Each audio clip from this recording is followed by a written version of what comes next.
മണ്ഡല മകരവിളക്ക് തീർത്ഥാടനം പൂർത്തിയാക്കി ശബരിമല നട നാളെ പുലർച്ചെ 6:30-ക്ക് അടയ്ക്കും. ഇന്നുകൂടിയാണ് ഭക്തർക്ക് അയ്യനെ കണ്ടു തൊഴാനുള്ള അവസരം.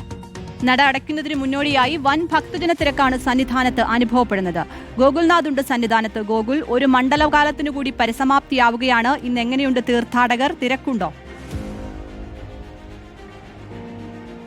അതെ അജയൻ, കീർത്തന, ഇന്നത്തെ തിരക്ക് താരതമ്യേന കുറവാണ്. കഴിഞ്ഞ ദിവസങ്ങളിലൊക്കെ കനത്ത തിരക്ക് അനുഭവപ്പെട്ടതാണ്. ഇന്നലെ 1 ലക്ഷത്തോളം ഭക്തരാണ് പുലർച്ചെ 3 മണി മുതൽ വൈകുന്നേരം ഹരിവരാസന സങ്കീർത്തനം പാടി നട അടയ്ക്കുന്ന സമയം വരെ ദർശനം നടത്തിയതെന്നുള്ളതാണ്. പക്ഷേ ഇന്നത്തെ ദിവസം തിരക്ക് കുറവുണ്ട്. ഇന്ന് തീർത്ഥാടകർക്ക് നിയന്ത്രണമുണ്ട്. 50,000-ഓളം ഭക്തർക്കാണ് വെർച്വൽ ക്യൂ വഴി പ്രവേശനം, 5,000-ഓളം സ്പോട്ട് ബുക്കിംഗും. അതുകൊണ്ട് തന്നെ ഈ നിജപ്പെടുത്തിയതുകൊണ്ട് തന്നെ കനത്ത തിരക്ക് നിലവിൽ അനുഭവപ്പെടുന്നില്ല. ഒരുപക്ഷേ ഇത് പുലർച്ചെയുള്ള സാഹചര്യമായിരിക്കാം.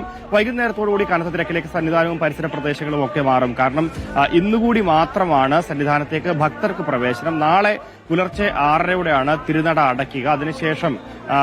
അതിനുശേഷം പിന്നീട് മാസപൂജകൾക്ക് വേണ്ടി മാത്രമാണ് നട തുറക്കുക. അപ്പോൾ അതുകൊണ്ട് തന്നെ വൈകുന്നേരത്തിനുള്ളിൽ തന്നെ അത്രത്തോളം ഭക്തർ അയ്യനെ കണ്ടു തൊഴാനുള്ള തിരക്കിലേക്ക് കാര്യങ്ങൾ മാറും. അപ്പോൾ സന്നിധാനം വീണ്ടും മന്ത്രമുഖരിതമായിരിക്കും. അത്രത്തോളം തിരക്കും സന്നിധാനത്ത് ഉണ്ടാകുമെന്നുള്ളതാണ്. എന്തായാലും ഈ മണ്ഡല മകരവിളക്ക് തീർത്ഥാടന കാലത്ത് സന്നിധാനത്ത് ആകെ മൊത്തം എത്തിയത് 52 ലക്ഷത്തോളം തീർത്ഥാടകരാണ്. കഴിഞ്ഞ വർഷത്തേക്കാൾ കൂടുതൽ ആണ് ഈ കണക്ക് എന്നുള്ളതാണ്. ഏറ്റവും എടുത്തു പറയേണ്ടത് സന്നിധാനത്തേക്ക് പുല്ലുമേട് വഴി അടക്കം എത്തിയ ഭക്തരുടെ എണ്ണത്തിൽ ഗണ്യമായ കൂടുതലുണ്ട്. കഴിഞ്ഞ വർഷങ്ങളൊന്നും ഇത്രയും ആയിരുന്നില്ല.